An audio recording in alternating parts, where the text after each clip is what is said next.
Okay, so it's now that time in the afternoon. Want to say a very special good afternoon to Mrs. Wood. Yes, good afternoon, Mom. How are you? I am very good, thanks. Okay, How are you? I am very well. Thank you for asking. All right, so I know that you're an author. I also know that you're a philanthropist and a businesswoman. First question is to tell us a little bit about yourself, what community you're from. You're from Jamaica, which parish, that kind of thing. Okay. Well, I am originally from the parish of Clarendon, and but I spent most of my life in Kingston, where I studied at the dental auxiliary school, where I did dental nursing. Okay. Then I ventured into business. So I did a little study at the University of the West Indies.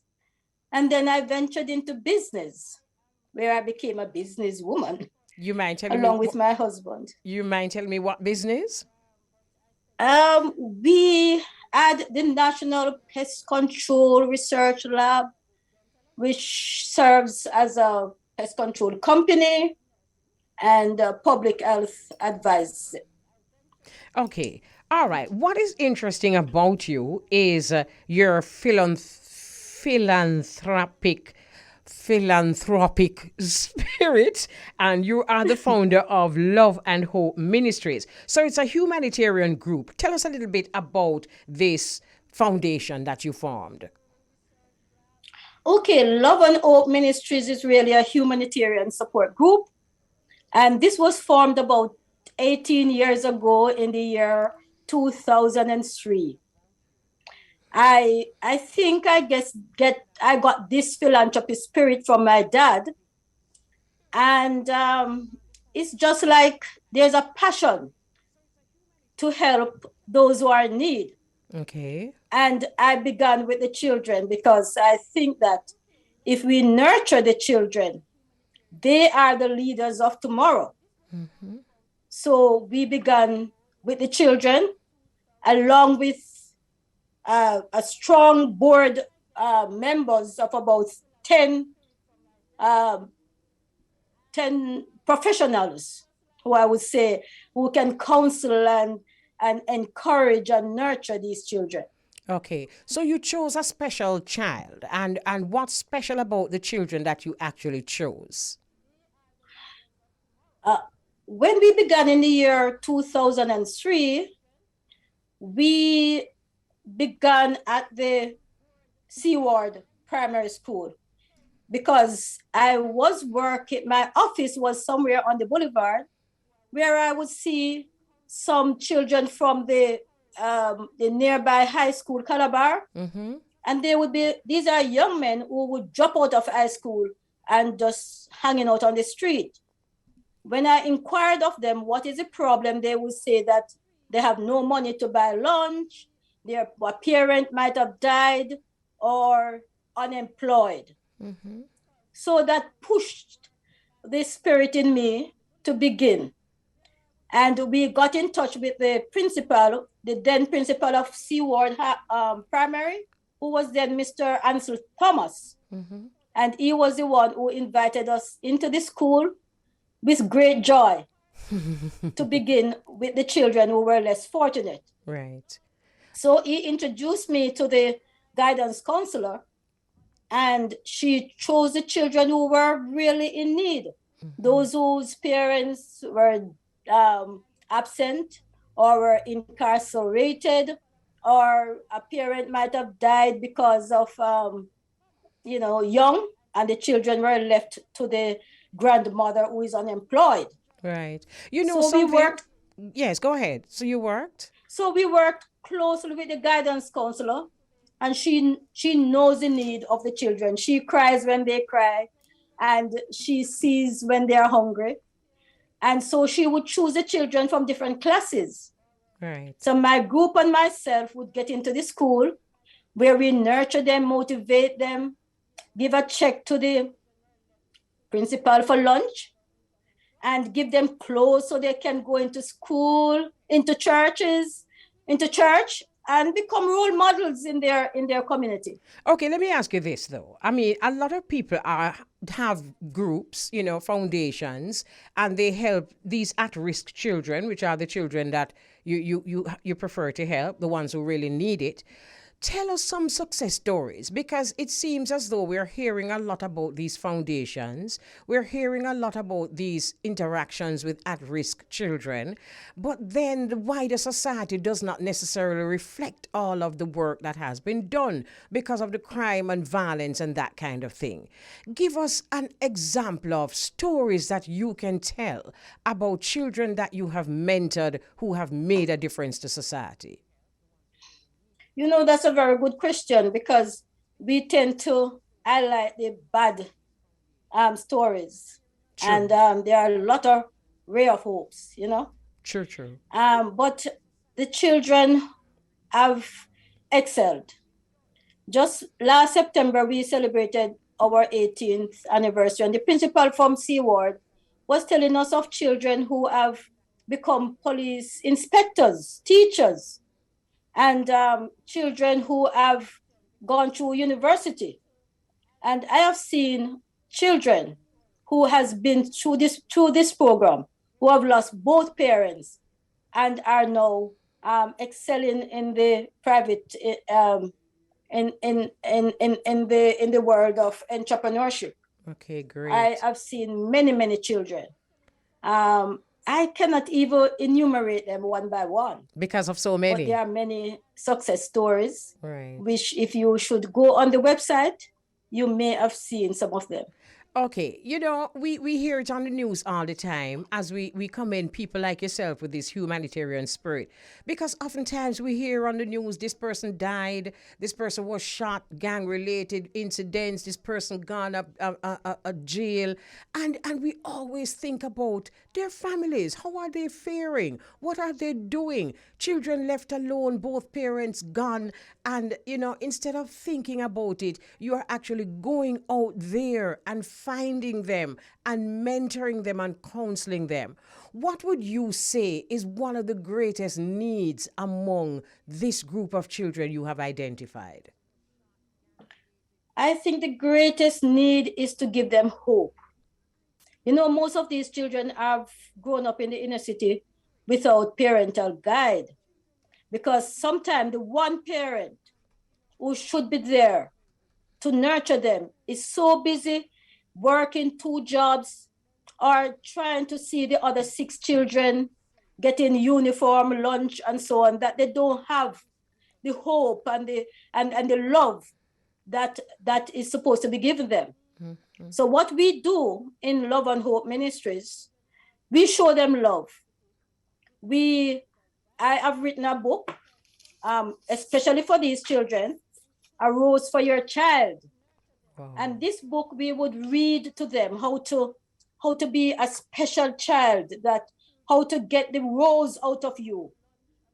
And so if you don't mind, I could read maybe a few sentences from this book. Very few. To show you exactly what we are saying. So we are hoping that these children will grow up to be the nurses and the doctors and the lawyers in society, instead of staying in the inner city and become what we do not want them to become. Right. Go ahead. Okay. So this is about the book is A Rose for Your Child, and it is caring. This chapter is about caring. Just one verse of this. Care for yourself first, then care for others. If someone slips and falls, help him up. That's caring. When someone is sad, show some concern. What's wrong, jailer? How can I help you? Give a pat on the shoulder. Say something nice, like, you look lovely today. Apart from caring for others, you have to care for yourself. Having a good night's sleep is caring for yourself. Take a bath each day. Wash yourself thoroughly so you will smell fresh and clean. Make sure your hair is clean and well groomed. Nails should be clean and cut short. Teeth should be brushed at least twice per day. Make sure your clothes are clean. Clean your shoes and also ensure that your school bag is kept clean. Look in the mirror after leaving home. A clean and tidy appearance suggests that you care for and respect yourself. Now you're ready to start your day. We do what, if they don't have parents, we do what the parents should have done. So you're targeting particularly young children?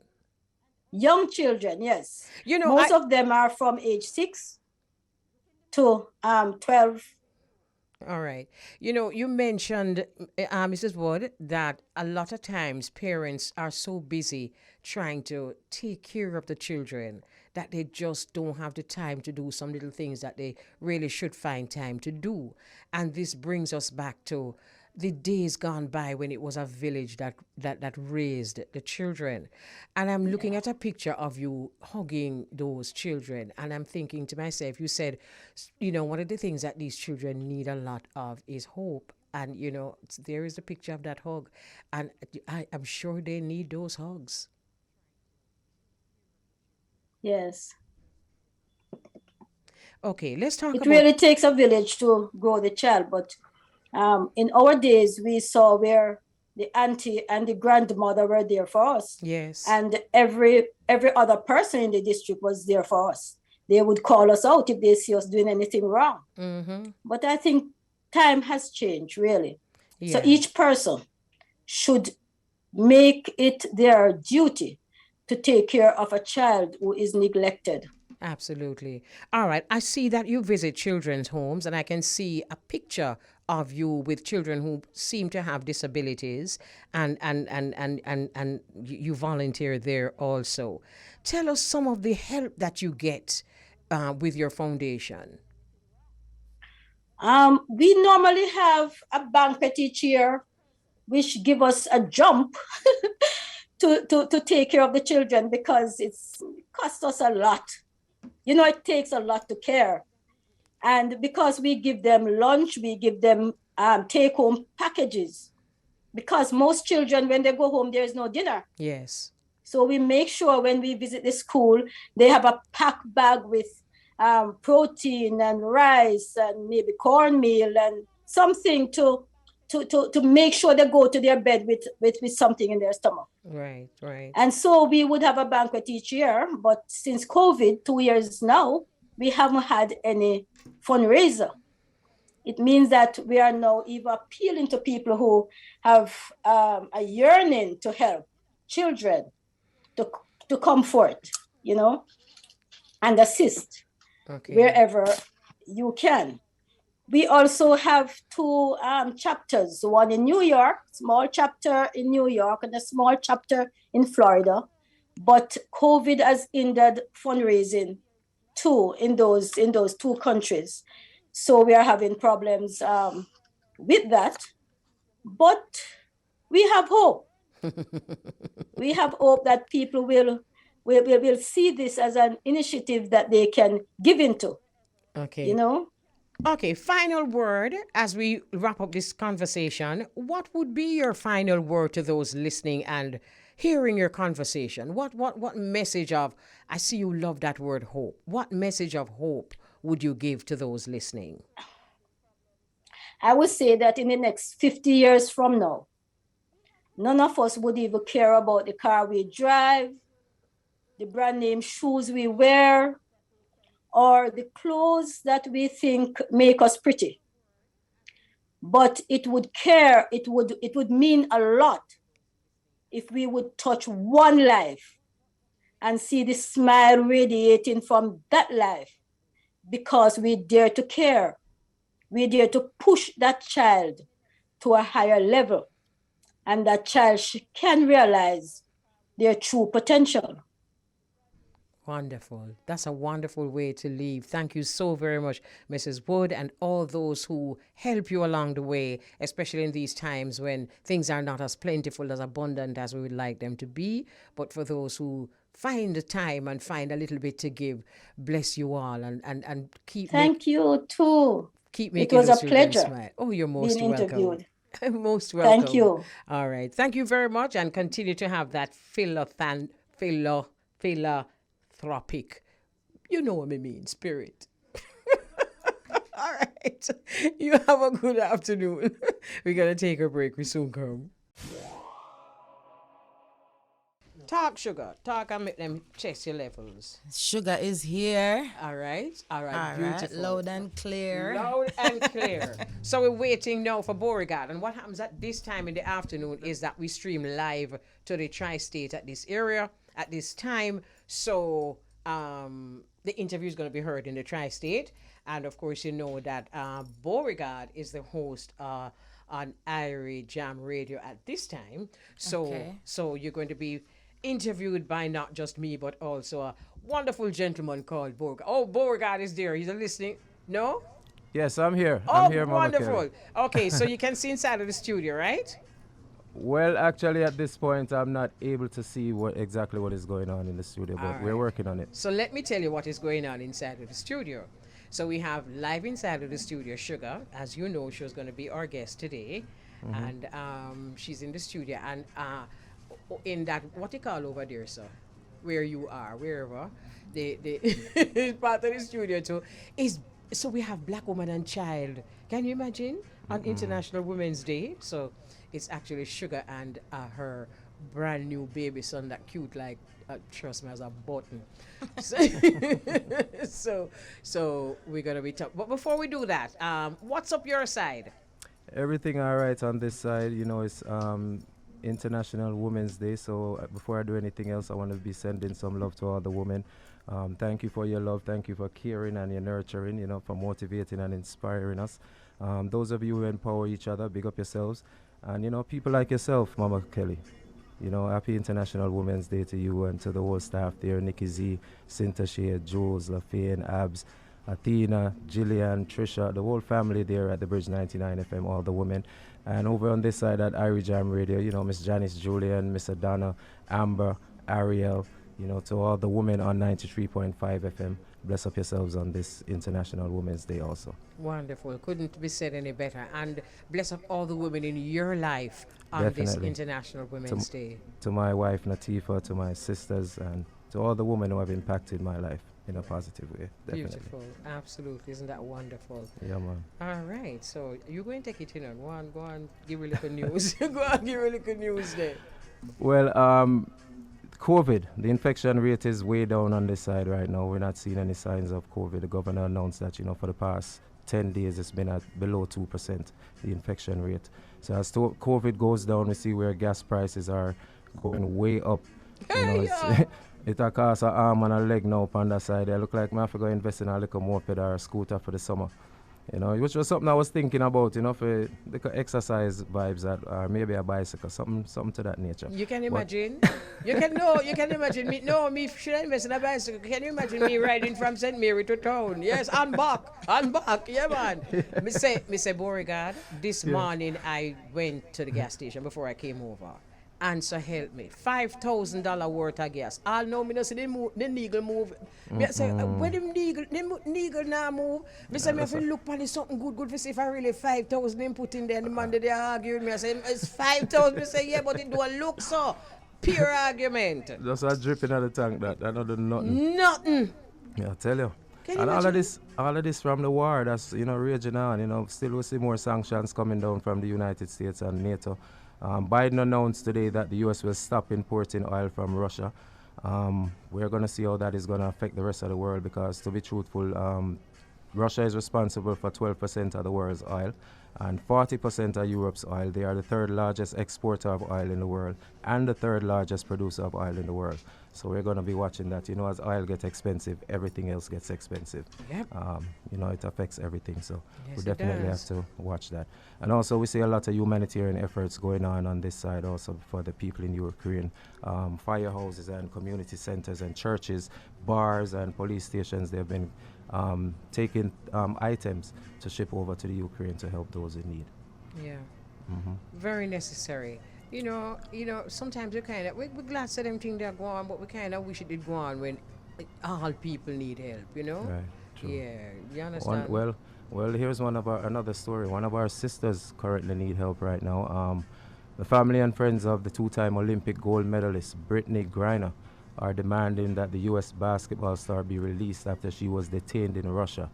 The seven-time Women's National Basketball Association All-Star with the Phoenix Mercury basketball team was arrested in Russia after customs officials said they allegedly detected cannabis oil in her luggage at the airport near Moscow. That's illegal? This is being reported. I guess over in Russia, Okay. it's a big thing. They're saying that she's looking at 10 years if they can't get her out. So hopefully she doesn't become a bargaining chip, with what's going on now.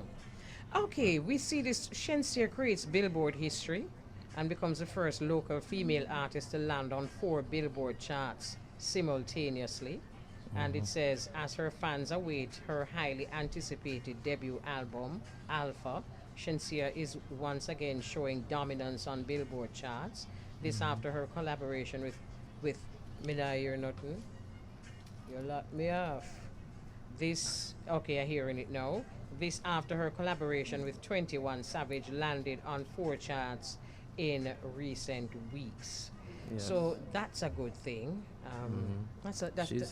She's doing great things. She's on her way to doing big things right now. It's a good look for the culture. A lot of people have been saying a lot of things, but despite all of that, she's still putting in the work. And it's a good look. And congratulations to those nominated for the Grammy right now in Spice and Etana. Right, and it's good to mention it on particularly every day, but yes, on International Women's Day, how well our women are doing, and how what I'm loving about the women is that there's just no turning us back anymore. There's no discouraging us anymore. There's no telling us not we have to make we stop. All of them things they don't know, and we way forward and no turning back. True, and if that was the case, then you wouldn't have this lovely young artist in the studio with you this afternoon. Sure, you hear? You hear? Shuga, what's up, Shuga? My day here, man. Walk on. You know, Beauregard? Killer Boo. Killer Boo. I follow her on IG. Okay. Yes. Okay. All right. No, but she have those thousands of followers. So sometimes the people name very familiar. You soon people see like me face, get man. lost in the the face mix. me wanna see. You soon see face. When you see the face, you're going to know who. Big up yourself, boo. Yes. All right. You see, she automatically choose to call you Killer Boo. All the Boo regard me there. Me say, she just say, big up yourself, Boo. Yeah. Right. Well, welcome to this program, Untangle, and thank you for joining us, particularly on this day, International Women's Day. So before we take a break, we're going to take a break at about 20 minutes after 1 o'clock. 2009 Digicel Rising Stars winner. Remind us of the year that you won and who were some of your competitors and who came second and third. Can we know who come first? Right. Okay, so I won in 2009, and some of my competitors were Adina Myrie, that's a Buju's sister. She's now singing backgrounds for her brother, and she appears on a whole heap of different shows with different artists. And Princess Tia came in second. Adina was third. Yeah, and That was just that. to name a few. Okay. What was that competition like? Because you're pretty young on the scene. Yeah. We remember you so very well. Brown Sugar. And the first thing that came to me when I heard your name is, boy, the name they fit you. You just look like Brown Sugar. No, trust me. What was that competition like for you? That was like a life-changing moment, that entire journey. Because before the competition, I was singing on the West End, hotel scene, Coral Cliff. And my friends would always say to me, go and enter the competition, man, and get some exposure. But I was very, very shy. And so I did it, and it was a whole new page, because now when I touch the road, everybody I say, Shuga, want me Shuga, you, me vote for you, me a carrier, you, me want to win. Girl, you're talented. And it encouraged me, it kind of, because, sometimes you believe in yourself, you know you can do something, but you're not sure if you did born for that, or there were uncertainties, so when I put my foot out there and I realized that the people them are go with it, it inspired me to take a few more steps. Right. Yeah. What was it that your friends saw you doing that why they encouraged you to get into the competition? Them realize them are real. And sometimes we just have some chat, when we just say something and everybody just laugh and just the vibe. So they always say, girl, just put that in a music now people would enjoy that because it just real, it natural and them something they will like hear. And also because, I was singing on the hotel circuit and I was always very entertaining. The girls we used to have a bell in the back of the jungle. And when I would perform and I would do something that they enjoyed, they would run and ring the bell that I had to pull up and we have to start over the song and give them again. And it was just a vibe and I guess they thought that the vibe, they wanted to share the vibe. They never want to keep it to themselves. So them say, go on man, go do it.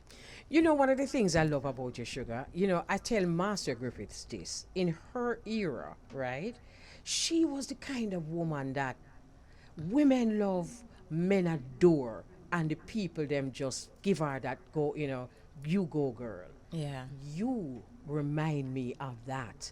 You in this era are one of the women that I have found in my personal experience. You are that girl. You are that girl that women love, man love. You're real, as you say. And I can just picture you walking on the road and the man, they must say, you, my vote for you. Because you have that realness about you. And that in itself is a gift. Yeah, man, it really is. Because, people want to know, say, when them see you on TV or them hear you on an interview, when they actually see you in real life, them can approach you. Mm-hmm. Yeah, man, and that's the thing. I'm approachable. Yes, you are. You're that girl. You are approachable. And you give people a chance to speak. Them will say something, man. Even if they must say, you're a very attractive woman. And they might say something like over, little too much. But you still have a way of just, making them feel them all right and never embarrassing them. And, for real. Oh, Because I would tell you. Because I know you. And not only just that, but I read you. Me read your actions, me read your body language, and as I said, you're the kind of woman who a lot of men love. And it's not all women have a way of making a man feel comfortable, even when him overstepping boundary. You still are gonna make him know, say, not do that, brethren, but yeah, man, thank you, man. And you go, a man is a man, you just have to know how to deal with certain situations and respectably and make people feel good about themselves while putting them in them place. Same way, so. Brett. All right, we're going to take a break, and I'm sure when we come back, Beauregard is going to have a lot of questions to ask. So yes, let's do that. Thank you very much for joining us, and Beauregard has his question. Yes, Shuga, tell us about your early life, where you grew up, your family, and school. Did you go to well, I know not a lot of us missed church growing up. In our time we all had to go to church, so I'm going to assume that you went to church. I did, Sabbath keeper too, So early life, Montego Bay, Bogue Hill, New Ramble.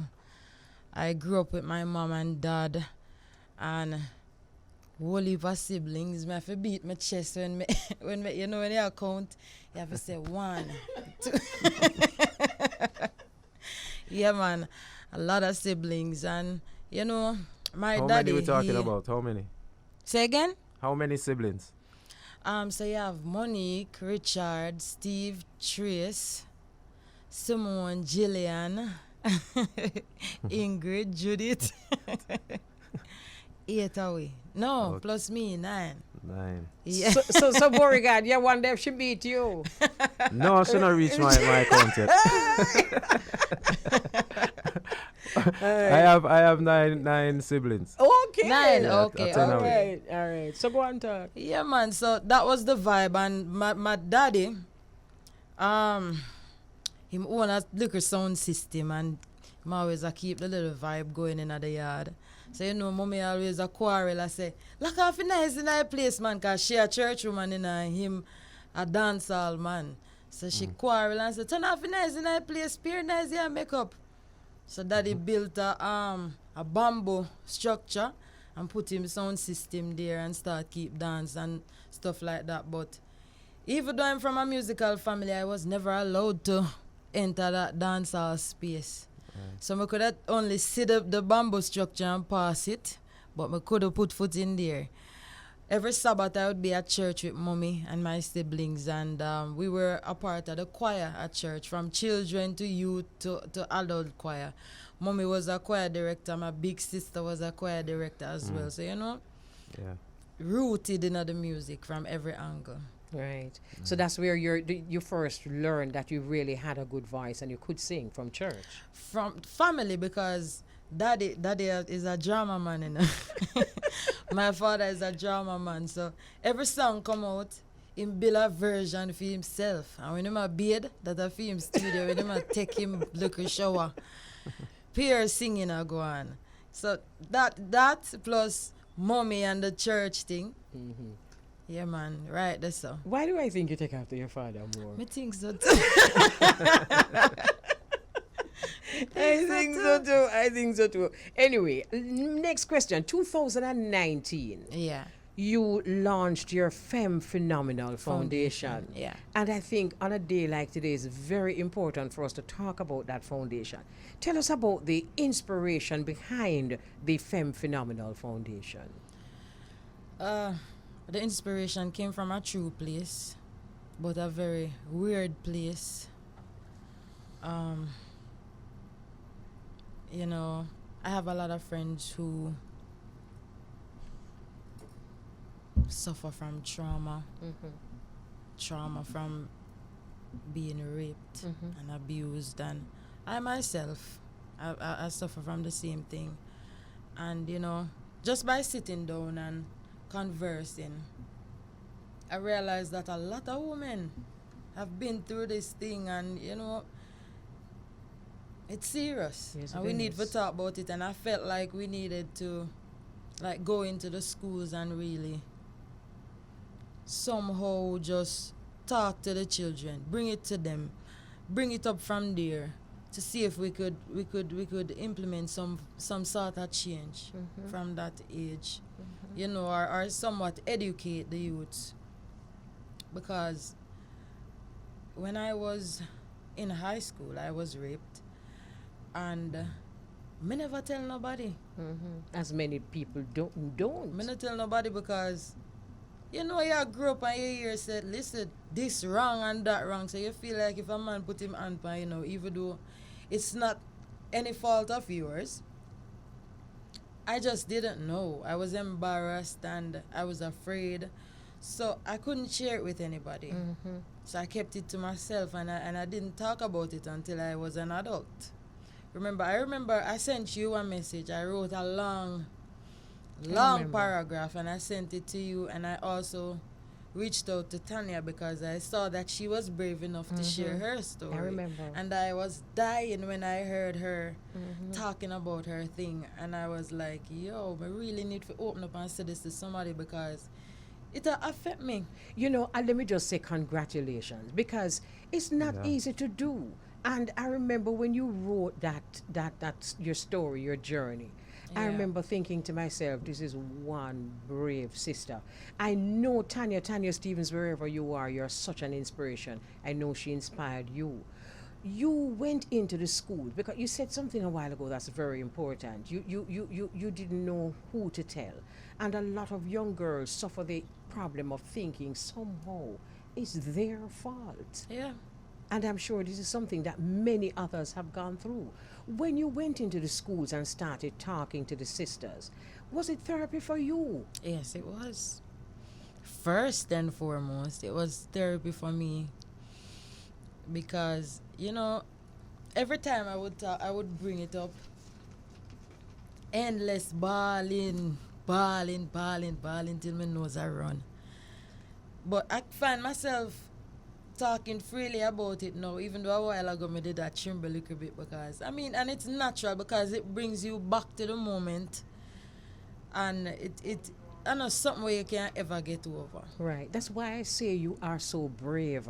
And that's why all I can say to you is just big up yourself and bless Yeah, up man, yourself. respect. Because you know something to sis. It's one thing for you to share your experience, but it's another thing when it's Sugar doing it. So the young girls know who Sugar is. Sugar is this beautiful young lady who them see and love and probably I'll vote for. Yeah. And now them feel like them have a sister who got through the same thing as them. Bless up yourself. Yeah, man, respect. And I did it for that reason as well. And you know, went into the schools because I started to think like a 15-year-old again. Like, what are these girls going to do if something like this should happen to them? Them need to know, say, you know, if you keep it to yourself. They need to know because, I mean, parenting skills change over the years, but some remain the same. You understand? Some parents still don't have conversations with their daughters and let them know that, listen, you can talk, we are friends. Sometimes children are afraid of their parents, you know. Afraid. And you can't do that. You have to be more open with your children so that they can feel free to come and discuss anything with you because you can't leave it to their friends, you know. Because them up on the same level. Exactly. Children Exactly. can't grow children. Same way, so. Yes. Yeah. You know, Beauregard? hearing you speaking about this, and from you going into the schools and speaking to these young girls, Sugar, do you find that the silence is very, very loud when it comes to, you know, the girls that are afraid to talk about it? Or is there a louder silence when girls talk out about it and then nothing is being done? That's a big question. The silence is very loud. And it is very loud on both sides, to be Right. honest, because even when they talk, nothing is being done about it. Right. It's almost as if it's normal. It's okay, whatever. You have big man that get little girl pregnant and nobody not do nothing about it like it normal. Them have baby, them are go look for them baby father and, you know, it's okay. Whatever. This is normal because we see it every day. Now we ourselves walk past them and we not do nothing about it either because, I mean, the system not implement anything to fix it. So what are we going to do? So the system, you know, the system me blame. That's why right now, I feel like me personally, I feel like a vessel representing the people because I get on me, grew up and I see a whole heap of things. And we blame. I agree with you that is a system because the age of consent is 16, right? The age of consent, you know, is 16 years old. So that give room for some big great tone man and woman for abuse girls. But you know, the irony is that we are responsible for our children up to 18. So we are being asked to be responsible for a 16-year-old who no give the authority to go have sex. And that is where the system is so flawed. And if you a survey has been done and found, unfortunately, that there is a very high percentage of women in this island who have been abused. Too high a percentage. If not every If woman. look here, at some level. So once again, it's a very uncomfortable subject, a very difficult subject, but it's a subject that we have to talk about. Beauregard, did you know that Okay. children bring an energy into your life? Yes. real, man. Definitely. You know that, right? Yes. Yeah, man. Some of them, when as you have them, your bank account start get fat. Yeah. No, seriously. Fat up my bank account, the up my DJ. Lord have bless you. Yeah, man. Yeah, your time, Beauregard. Tell us about the collaboration that you did with two members of the I3s, Jody Mowat and Sister Marcia. Beautiful experience. So I remember I was in New York. I was listening to Roy from Irish Jam. He was a Yes. segment of his show. He played like only females. I'ma say, oh, this is nice. It would be awesome for me to do a medley, you know, of songs from females before my time. So I link Jermaine. Big up yourself, Donovan. I link him and I say, Jermaine, I have this idea. I want to do like a medley. I want to do a tribute. And him say, Backside. Wicked idea that, you know. Wicked idea. He chose the songs and him calling the musicians and them do them thing, and then we just did the recording, and it was very easy to work with Auntie Marcia and Judy because two strong and humble females, yeah? And I've that was not my only experience with them, because I find myself, I go up Auntie Marcia house all the time. We link up, I check Judy, you know, and we talk. Them share things with me, their experience in the industry, things where them go through, you know. So it was a beautiful experience, and to think that they are a part of the I-trees. Two of the little birds out of the tree. As talking about those, man. talking about those queens, reggae queens, which of the other queens influenced you musically? Queens. All right, guess what now? Musically, I'm influenced. It don't have to be queens. Tanya. You back up, sing. You used to. Yeah, I sang backgrounds for Tanya.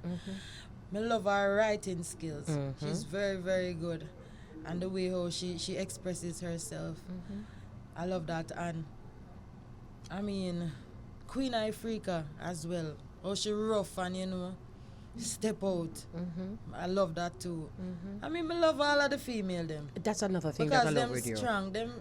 That's another thing that I You love can with find you. something from All of everybody. them. Everybody different, but Yeah, I mean, man. there's always something there to love. Yeah, and Right. that's something that is so beautiful about you, Shuga, and that is something that will really make you do even better and better every time. Your heart.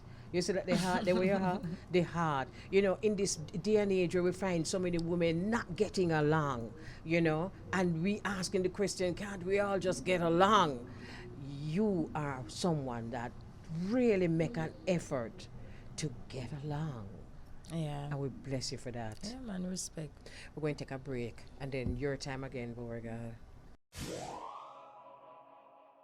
So we have returned. It's now 1:45, and until Beauregard is ready, guess who is in the studio?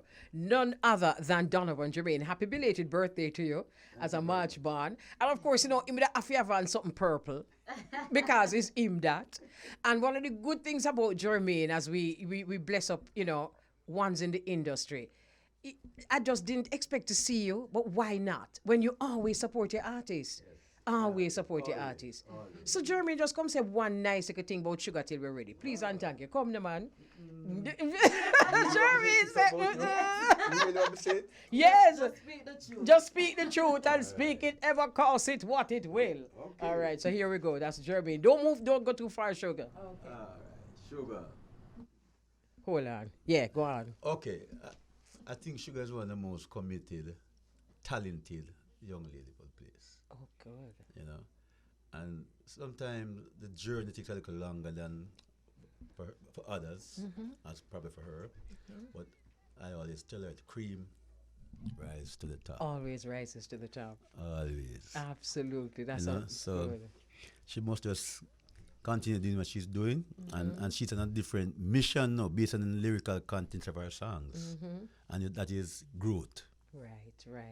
You know, so I'm happy that she's where she's at now, and as a young mother, again, she seems to be enjoying it a lot. I see that. I can see that. She's beaming. Yes, she is beaming. She is beaming. As I look at you, you hear me to myself now, I wonder if I'm a godfather again, because I'm a godfather. Same thing.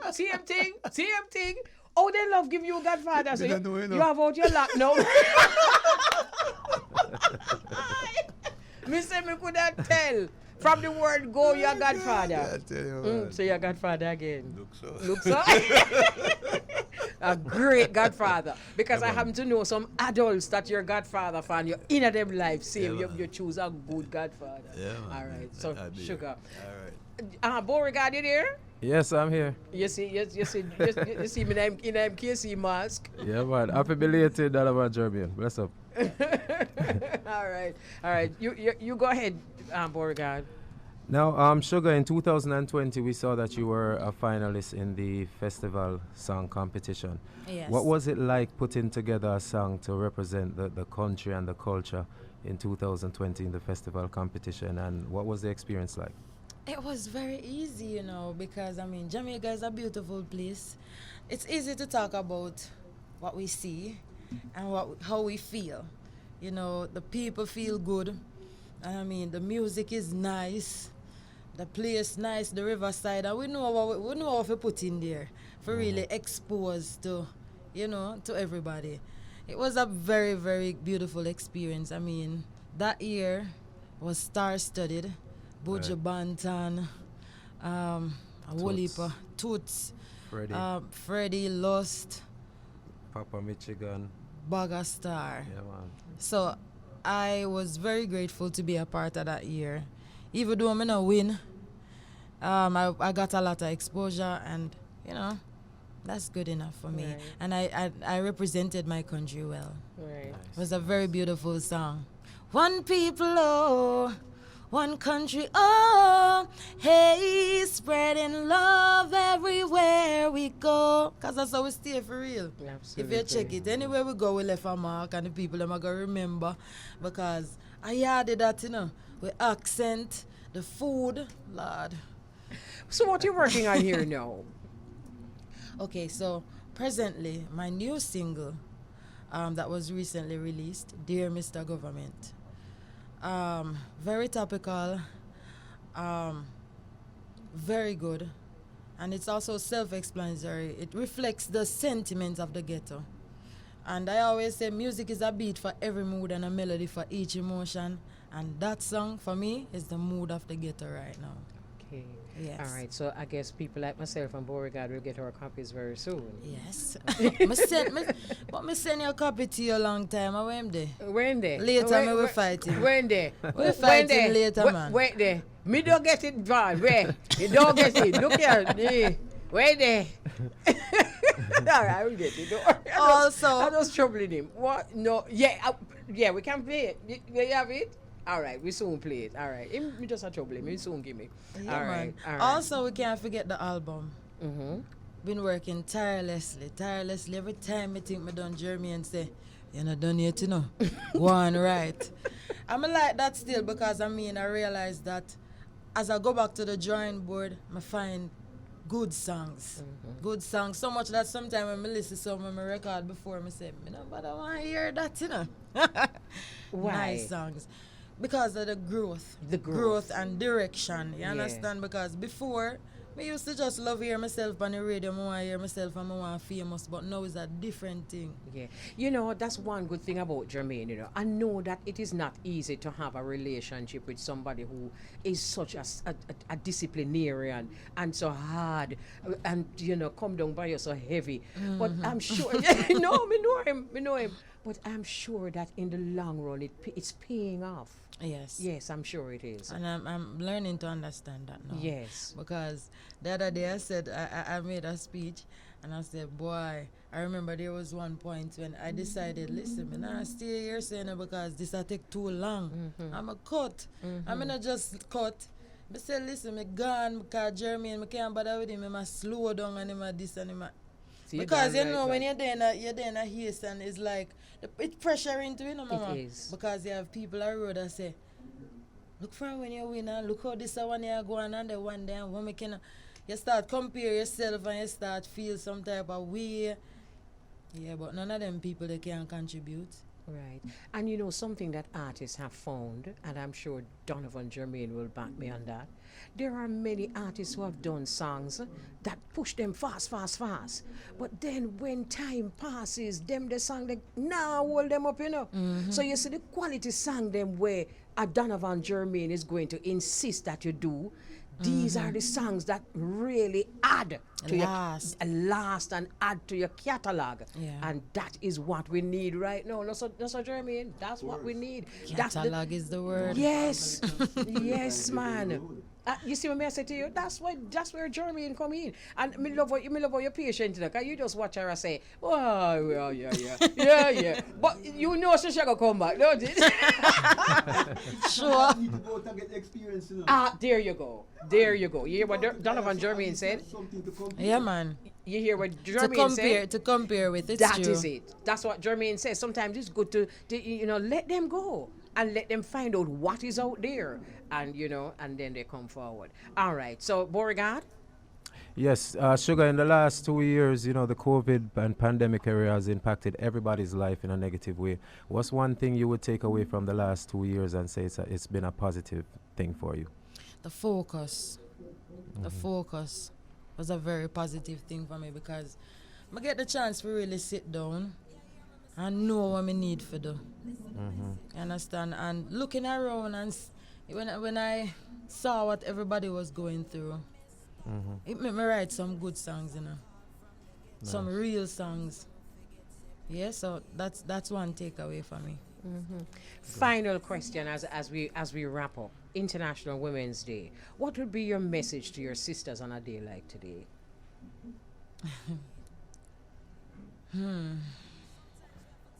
Women are strong. Just go forward, hold up your head at all times, and know that we are mothers of creation. You are a phenomenal woman. Yeah? We have to groom the nation. We are bearers of children. So our duty here is very, very big. So don't small up yourself. Never small up yourself. Just know that you are valuable. You're worth a lot. So don't make nobody small you up either. Keep that in mind at all times. Beautiful, absolutely beautiful. It is indeed a pleasure for us to have you sitting here with us on a day like today, International Women's Day. Once again, congratulations on the birth of another baby boy. What's his name? His name is Dennis Anthony Salmon III. Okay, great AKA lineage. DJ. Wonderful talking to you. You're still looking great. Thank you. And yes, and just continue to be Sugar. Blessings.